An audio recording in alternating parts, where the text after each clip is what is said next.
नमस्कार, मी अमित गद्रे. तुम्ही पाहता न्यूज 18 लोकमत आणि बुलेटिनच्या सुरुवातीलाच एक मोठी बातमी येते.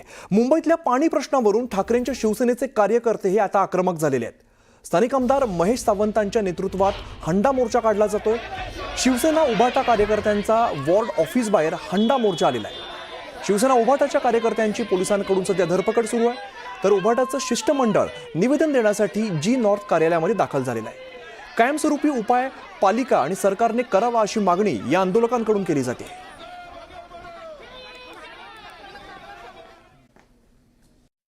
महत्त्वाच्या बातम्या. प्रायोजक पुष्कराज रागी डिलाइट्स, महाराष्ट्राचं लाडकं आणि नंबर 1 नाचणी सत्व.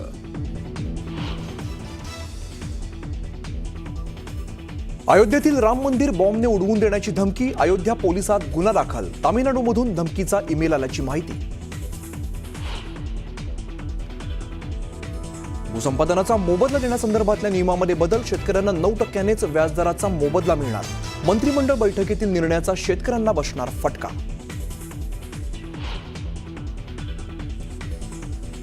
मोवियाला भाजपाकडून दे धक्का. माजी आमदार संजय घाडगे आणि माजी आमदार पांडुरंग बरोरांचा भाजपात प्रवेश.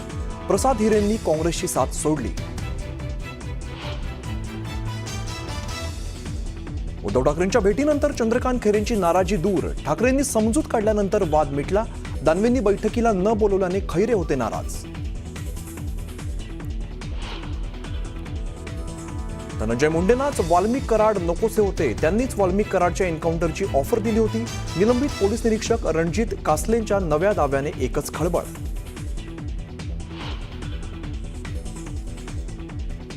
लाडकी बहीण योजनेच्या निकषात न बसणाऱ्या सुमारे 8 लाख लाभार्थ्यांना 1,500 रुपयांच्या ऐवजी मिळणार फक्त 500 रुपये. नमो शेतकरी आणि लाडकी बहीण योजनांचा एकत्र लाभ घेणाऱ्यांना फटका.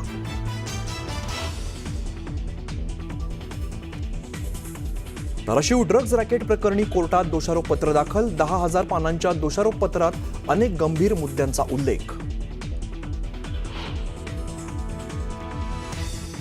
बीडच्या माजल गावात भर दिवसा तरुणाची धारदार शस्त्राने वार करून हत्या. रक्ताच्या थारोळ्यात पडलेल्या तरुणाचा व्हिडिओ व्हायरल.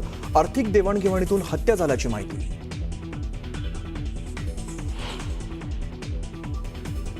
पुण्यातील उद्योगपतीची बिहारच्या पाटण्यात हत्या. लक्ष्मण शिंदे असं हत्या झालेल्या उद्योगपतींचं नाव.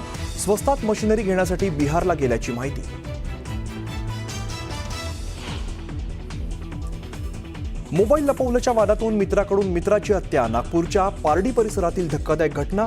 आरोपीला पोलिसांनी ठोकल्या बेड्या.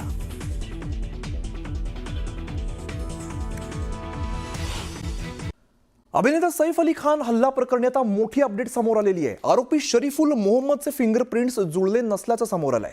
हल्ल्यानंतर पोलिसांनी सैफच्या फ्लॅटमधील 20 नमुने सीआयडीकडे पाठवलेले होते. यामधील 20 पैकी 19 नमुन्यांवरील फिंगरप्रिंट्स आरोपी शरीफुलच्या ठशांशी जुळलेले नाहीयेत. बाथरूमचे दरवाजे, स्लायडिंग दरवाजे, कपाटावरील जे नमुने घेतले होते ते जुळले नाहीयेत. 8व्या मजल्यावरील बाहेरील जिन्यावरील तळहाताचे नमुने आरोपीच्या हाताच्या नमुन्यांशी जुळलेले आहेत.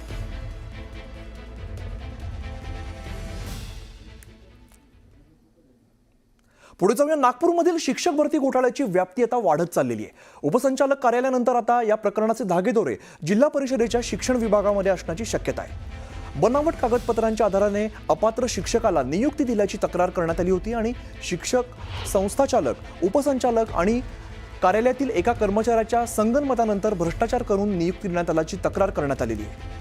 खोटं नियुक्तीपत्र आणि रुजू अहवाल दर्शवून मंजुरी करता शिक्षण उपसंचालक यांच्याकडे पाठवण्यात आला आणि या प्रस्तावाला तत्कालीन उपसंचालक जामदार यांनी मान्यता देऊन या शिक्षकाची नियुक्ती केल्याचा तक्रारीमध्ये आरोप करण्यात आला आहे.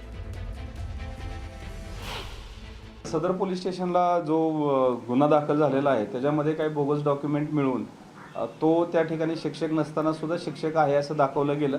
हा स्वरूपाचा तो गुन्हा आहे. किंवा बोगस डॉक्युमेंट माहिती असताना सुद्धा त्या ठिकाणी त्या आरोपीला त्या मदत करण्यात आली. आणि जो सायबरचा विषय आहे हा आयडी त्यांच्या चोरल्या किंवा कुणी तयार केल्या किंवा त्याच्यासंबंधी हा टेक्निकल इश्यू असल्यामुळे थोडंसं त्यांचं लिंकअप आहे नाही याचा आम्ही तपास करत आहोत.